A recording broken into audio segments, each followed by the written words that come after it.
Hi everyone, I'm Professor Sally Eaves and a very warm welcome to the Ericsson Spotlight series, 5G software, how to realise the full potential of 5G core. We're looking at the changing shifts in the telecommunications industry to understand how 5G software has a potential to revolutionise how and when entire mobile networks will be upgraded, potentially in just seconds. To fully understand what's involved in this seismic shift and where the industry is at today, I'm going to speak to three individuals from Ericsson who are working right at the heart of all this change.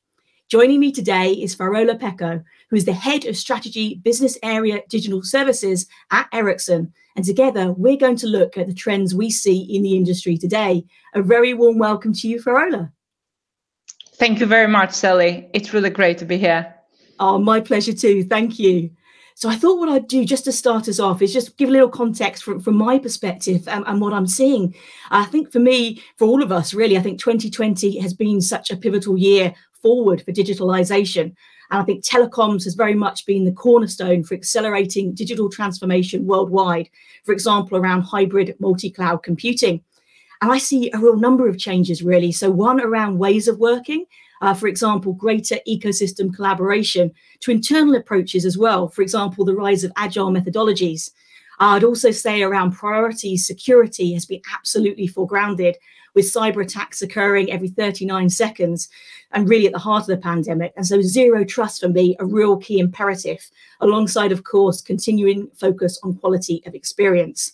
And finally, in terms of technology, increased integration, virtualization, development of cloud-native 5G architecture, embedding zero trust, and especially new advanced software. So for me, that's AI-led insights, automation, CI/CD, DevOps, all vital for me, for CIOs in particular, to deliver that balance, that imperative to innovate more with less, but also to optimize the experience. So CX and MX really coming together. And underneath everything, of course, it's that people behind the technology and the culture and the skills that make such a difference. So I'd love to hand over to you, Farjola, now. What industry shifts are you seeing at the moment? It's interesting times, as you very well said, Sally. And what we have seen is really a confluence of these technologies that is bringing industries closer together and really changing the values delivered to consumers and enterprises. We have seen symptoms of this change in how value is delivered in customers by disaggregating these value chains to create new value propositions. And the very first wave of disaggregation was driven by cloud. And this significantly disrupted the traditional models of the service operators and gave rise to cost and efficiency pressures, right? The next level of disaggregation we see is that is really emerging, is really driven by 5G and the battle for the edge. And this is an attempt to capture new revenue streams. This second wave, along with broader macro trends, as you very well mentioned, is really shaping the industry landscape over the next 5 years. And I really believe that 5G will stimulate innovation, not only to build solutions that make a difference, a real difference today, but also create new use cases that we have not yet thought of. And I think 2020 proved connectivity to be at the heart of this, right? With these new revenues, estimated by a few analyst terms, if we were to look into the numbers, it's approximately $3.8 trillion by 2030. And while all this is not directly addressable by our customers, the pursuit of these new revenue streams is really changing the landscape as different players are competing for their share of the pie. But let us look a little bit into our communication service providers, right? And they're relentlessly focusing on efficiency. But at the same time, they're also looking for trusted partners to collaborate to drive growth in this enterprise, in this digitalization of the enterprises, right? And here I think two things are really important to be part of this growing ecosystem. One is the quality of the network platform, and that is key for the partnerships. The second is zero-touch automated networks. The telecom is going full software, and to be competitive in this changing business landscape, accelerated by technologies, as you mentioned, AI, analytics, cloud computing, will really lead us to that zero-touch vision. 5G and 5G architectures and new use cases are really the catalyst for the communication service providers to shift to cloud native, continuous integration, continuous development, and these DevOps practices for agility, flexibility, and innovation. Absolutely agree. I think key words you mentioned there, agility you mentioned just at the end, but also around embedding trust, absolutely vital. And I totally agree. I think significant industry progress has been made, really accelerated by the conditions in 2020. And I would also just add that, we've spoken a lot around AI, ML, DevOps. And I think for me, maybe the next steps are looking at AI ops, secure DevOps and model ops as well, to really go to that next level. I was reading something interestingly about some research saying 90% of all machine learning models don't actually make it into production.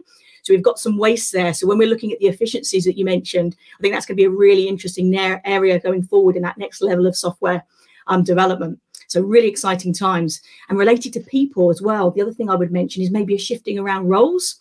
So we've got that rise of low code or maybe lower code and no code coming to the fore, affecting more business facing roles, but also within the C-suite as well. We've got that greater alignment across, say, CFO, CISO, CEO, and CFO, and in particular, maybe a change of emphasis. So the CFO evolving maybe more from an operations focus to going more into strategic leadership and change agency as well. So as you mentioned, it's a really dynamic mix at the moment, isn't it? And it is. I wondered more from the customer perspective, where you're seeing the industry is at along that journey. So creating this 5G network platform based on these practices, so cloud native, CI/CD and DevOps. Where are you seeing there from the customer example point of view? Well, while 2020 was the year of the initial cloud-native 5G core deployments, we see that in 2021, we will see an increased need for automation and lifecycle management and deployments and operations of the network and services. This is where CI/CD and DevOps practices are fundamental, right? And those are needed to be able to get 5G software and the capabilities into networks faster to market. That means the first mover advantage, right? We need to meet automation targets, improve quality and reduce risk. This is absolutely key. And also address the critical applications that are requiring updated network with latest features, corrections, security patches, as you also did mention, right? But while this full communication service provider automation journey will take many years, I believe, it's critical really to start now. And change takes time, as it's more than technology. It's about people, us, it's about the culture and a process. It's a journey, right? And the benefits can already be realized already today. I think a good example is automated testing, right? And if I were to really speak about a customer in the front there leading is Telstra. I think it's a great example where really our vision of the code that never sleeps, I would say it's a very well under execution. It's a lovely example. I love that metaphor as well. That's fantastic. And kind of drilling into that in a little bit more detail, how would you describe Ericsson's role as a real leader in the software and services area? How are you helping specifically? We are number one today in software and services in telecoms. Next, we're definitely committed to deliver the future of automation with artificial intelligence, CI/CD, to our communication service providers. Our choice is really to be the trusted partner to our communication service providers. I think that is absolutely key, and also the ecosystem partners. And to be able to do so, we are selectively increasing our R&D investments to accelerate our growth portfolio. And some of those areas, the prioritized areas that we're looking into, is the 5G core with Cloud Packet Core, Cloud UDM, Cloud Policy, and also end-to-end solutions, or as we call it, an attached strategy, where we look into cloud infrastructure, we look into orchestration, core, network exposure, signaling, and charging. And this is really extending then to 5G radio access network as well. Enterprise is not new to us, right? I think we've been doing that for quite some years now. And if we look into some of the existing opportunities, it's all about private networks, it's about enterprise communications and IoT. We did take a bold decision in 2017. We embraced shift, and the investment in cloud native took us into this leadership in cloud native development and 5G core. And this success with our cloud native 5G core and CI/CD and this full portfolio around it, I believe that we will be able to deliver this platform to our customers to be able to facilitate and build their own CI/CD pipelines. Absolutely. I think excellent overview there. And I'd also just add from my perspective, I love the work you do in research as well. I think there's been a real commitment by Ericsson for some really first-class benchmarking of the industry, like the mobility report recently, for example. I really respect that. And even, I know outside of 5G, but areas like inclusion, the Connect to Learn program, I absolutely love that. So I just wanted to mention that too, because I think that's a real leadership in the industry, which is fantastic to see. So all in all, I think some fantastic discussions here, Farjola, today. And if I could ask you maybe just to summarise your key reflections on the industry, just very briefly, what would you like to say to wrap up?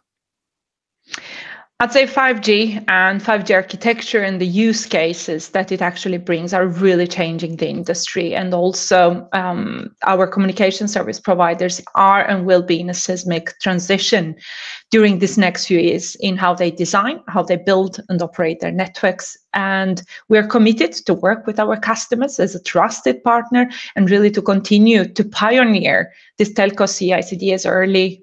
We did that as early as 2015. In 2017, we took a bold decision. We moved our portfolio into cloud native and microservices-based architecture across core, network, OSS, BSS. 2020 proved this was right. 2021 and beyond, we'll make sure to look into the next wave and lead that. Absolutely spot on. And as you said earlier, the code that never sleeps, really software at the heart of business and use cases, both for business, but also for society as well. I couldn't agree more. Thank you so much for your time today, Farjola. It's been a fascinating conversation.